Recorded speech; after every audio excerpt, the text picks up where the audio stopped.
Hello बच्चों, good morning. Class 6 Hindi व्याकरण में है आपके चैप्टर नंबर जो 2 वर्ण विचार जो है हमने पहले पढ़ा था। आज हम इसके करते हैं अभ्यास प्रश्न, ठीक है, जो कि आपके है पेज नंबर 12 पर। इसमें है आपके सबसे पहले अभ्यास में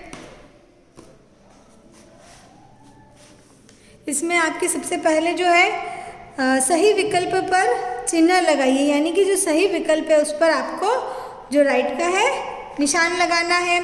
इसमें है सबसे पहला प्रश्न है क।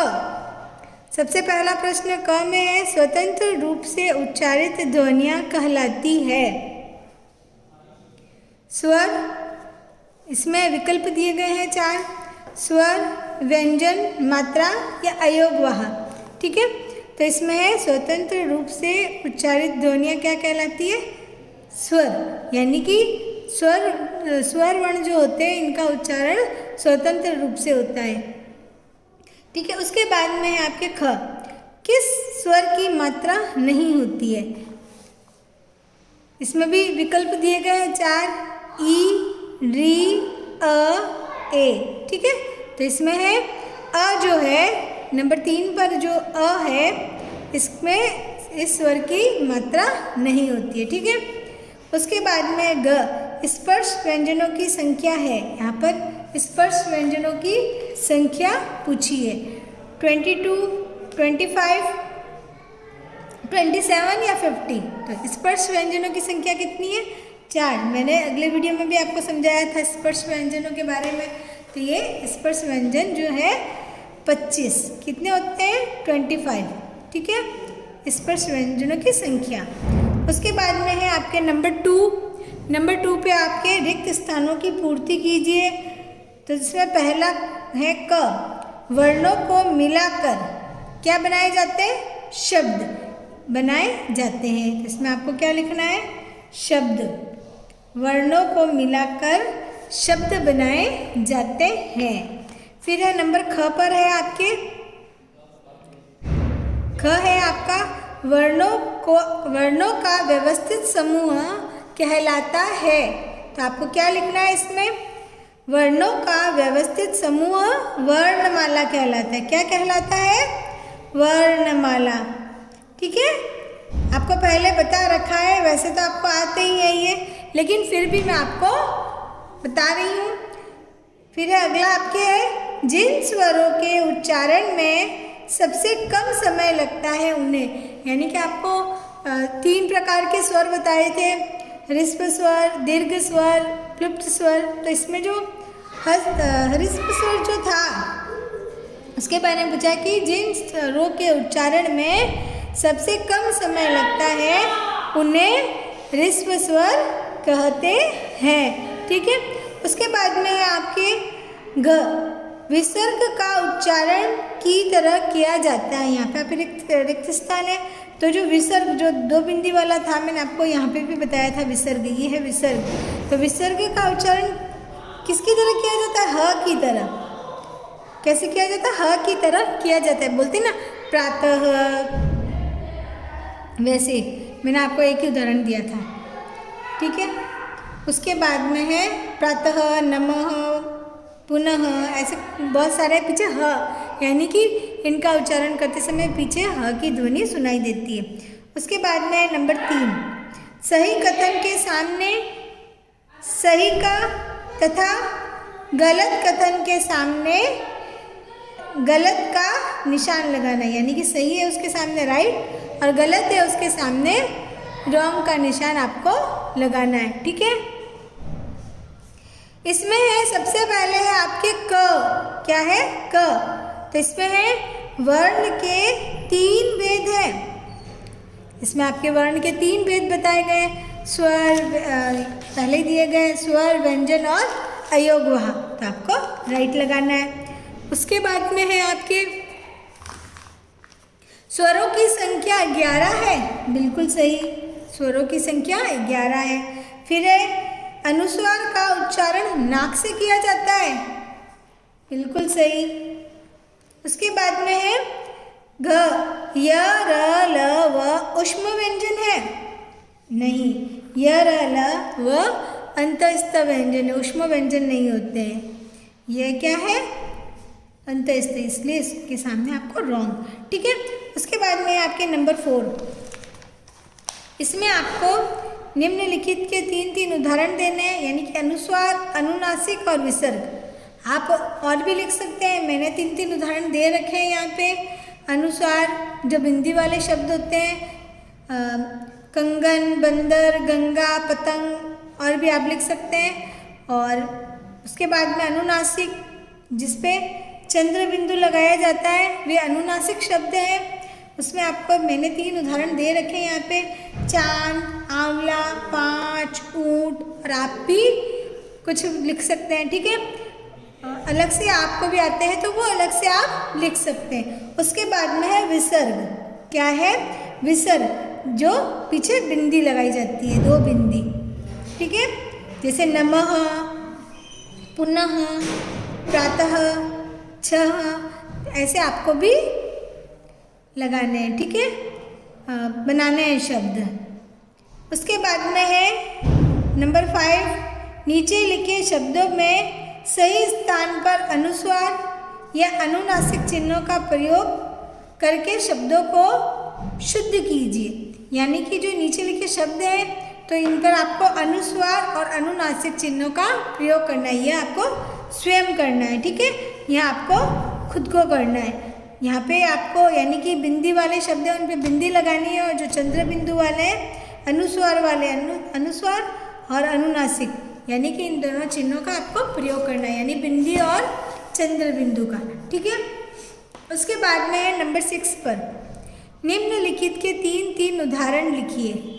इनमें जो ये वर्ण दिए गए हैं, इनके उदाहरण लिखने, यानी कि इनके 3 उदाहरण लिखने। जैसे श से जो शब्द बने हैं मैंने लिखे हैं, कक्षा, क्षमा, रक्षा। ठीक है, त्र, ये संयुक्त व्यंजन है, इनके आपको 3 उदाहरण देने हैं। मैंने यहाँ पे लिख रखे हैं, आप चाहे तो दूसरे लिख सकते हैं। त्रिशूल, विज्ञान, ज्ञान, यज्ञ, विज्ञान, श्रम, श्रमिक, आश्रम। ठीक है, आप और भी लिख सकते हैं। उसके बाद में आपके प्रश्न उत्तर नंबर 8 पर है। सबसे पहला प्रश्न है, वर्णों की परिभाषा दीजिए, यानी कि वर्ण की परिभाषा दीजिए। ठीक है, इसमें आपके सबसे पहला प्रश्न है, वर्ण की परिभाषा दीजिए। तो आपको लिखना है, भाषा की सबसे छोटी से छोटी ध्वनि जिसके और खंड या टुकड़े नहीं हो सकते, वर्ण कहलाते हैं। ठीक है, ये आपको लिखना है। यह भाषा की सबसे छोटी इकाई है, इसके और खंड अथवा टुकड़े नहीं किए जा सकते। यह वर्ण की आपको परिभाषा लिखनी है। उसके बाद में आपके ख, स्वर और व्यंजन में क्या अंतर है, यानी कि स्वर और व्यंजन में आपको अंतर बताना है। तो स्वर और व्यंजन में अंतर। ठीक है, आपको लिखना है स्वर।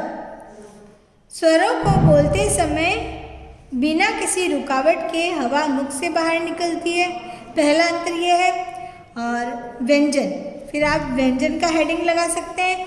व्यंजनों का उच्चारण करते समय फेफड़ों से निकलने वाली वायु मुख में रुककर बाहर आती है। तो एक तो ये सबसे बड़ा अंतर है। ठीक है, यानी कि स्वरों का आप एक आप यह भी लिख सकते हैं, स्वरों का उच्चारण स्वतंत्र रूप से होता है और व्यंजनों का उच्चारण स्वतंत्र रूप से नहीं होता। यह भी एक अंतर ही है। ठीक है, यह भी सिंपल है और वह भी सिंपल, आप वह भी लिख सकते हैं। ठीक है, उसके बाद में है आपके स्वर और व्यंजन अंतर हो गया दोनों में, यानी कि इनको बोलते समय मुख से वायु बिना किसी रुकावट बाहर आती है और व्यंजनों का उच्चारण करते समय फेफड़ों से निकलने वाली वायु जो है मुख में रुक कर बाहर आती है। ठीक है, उसके बाद में आपके ग, स्वर कितने प्रकार के होते हैं, प्रत्येक के विषय में लिखिए। यानी कि स्वर कितने प्रकार के होते हैं और उन सभी के विषय में आपको कुछ ना कुछ लिखना है। स्वर 3 प्रकार के होते हैं। यहाँ आपके उत्तर है, स्वर 3 प्रकार के होते हैं, ह्रस्व स्वर, दीर्घ स्वर और प्लुप्त स्वर। मैंने तीनों के नाम लिखे। उसमें सबसे पहला है आपके सबसे पहला वाला जो स्वर है उसके बारे में लिखा है, जिन स्वरों का उच्चारण करने में बहुत कम समय लगता है उन्हें ह्रस्व स्वर कहते हैं। यह संख्या में कितने होते हैं? 4। ये लिखो तो लिखो, मैंने तो लिखा है यहाँ पे इसकी संख्या लिखी, तो आपको ऐसा अगर आप ये लिखते हैं तो आपको लिखना है यह संख्या में 4 होते हैं। ठीक है। फिर है दीर्घ स्वर, जिन स्वरों का उच्चारण में ह्रस्व स्वर से 2 गुना समय लगता है उन्हें दीर्घ स्वर कहते हैं। ठीक है। फिर है तीसरा प्लुप्त स्वर, जिन स्वरों के उच्चारण में ह्रस्व स्वर और से 3 गुना समय लगता है उन्हें प्लुप्त स्वर कहते हैं। इसका जो चिन्ह है मैंने आपको पहले ही बताया था, जो एस जैसा आपको इंग्लिश में जो एस लिखते हैं उसके जैसा होता है। ठीक है। और इनका उच्चारण करते समय 3 गुना अधिक समय लगता है। ठीक है। उसके बाद में है आपके स्पर्श व्यंजन किसे कहते हैं, ये कौन कौन से हैं लिखिए, यानी कि स्पर्श व्यंजन किसे कहते हैं और ये कौन कौन से हैं। अगला है ये ग, जिन वर्णों का उच्चारण करते समय वायु निकलने से पूर्व मुख में किसी न किसी भाग को स्पर्श करती हुई बाहर आती है उन्हें क्या कहते हैं? स्पर्श व्यंजन। ये इसका उत्तर है। और इसमें यह भी पूछा है ये कौन कौन सा है लिखिए, तो आपको ये जो स्पर्श व्यंजन यहाँ पे जो है आपके पेज नंबर 10 पर है, तो आपको स्पर्श व्यंजन लिखना है। ये क से म तक जो है स्पर्श व्यंजन है। ठीक है। यह आपको कॉपी में लिखना है। उसके बाद में है आपके अल्प प्राण व्यंजन और महाप्राण व्यंजन में क्या अंतर है, यानी कि आपके पूछा है अल्प प्राण व्यंजन और महाप्राण व्यंजन में आपको अंतर बताना है। ठीक है। तो देखिए अल्प प्राण और महाप्राण व्यंजन में अंतर। ठीक है। अल्प प्राण और महाप्राण में अंतर आप ऐसे लिख सकते हैं यहाँ पे। पहला है अल्प प्राण, जिन व्यंजनों के उच्चारण में श्वास की मात्रा कम होती है तथा कमजोर होकर निकलती है, ये अल्प प्राण कहलाते। ठीक है। आपको यहाँ पे लिखना है निकलती है। ठीक है। कमजोर होकर निकलती है, ये अल्प प्राण व्यंजन होते हैं।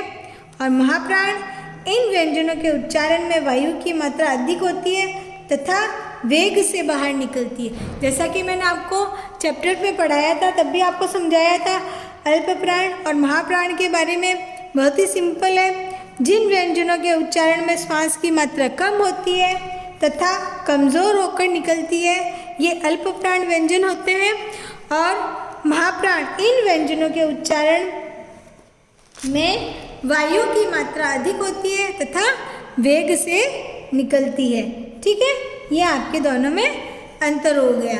ठीक है। ये आपके प्रश्न उत्तर हो गए क, ख, ग और यहाँ पे ये ग और ये लास्ट वाला आपके यहाँ पे है। ठीक है। ये सारे प्रश्न जो हो गए आपके, आपको कॉपी में करने। ठीक है। थैंक यू बच्चों।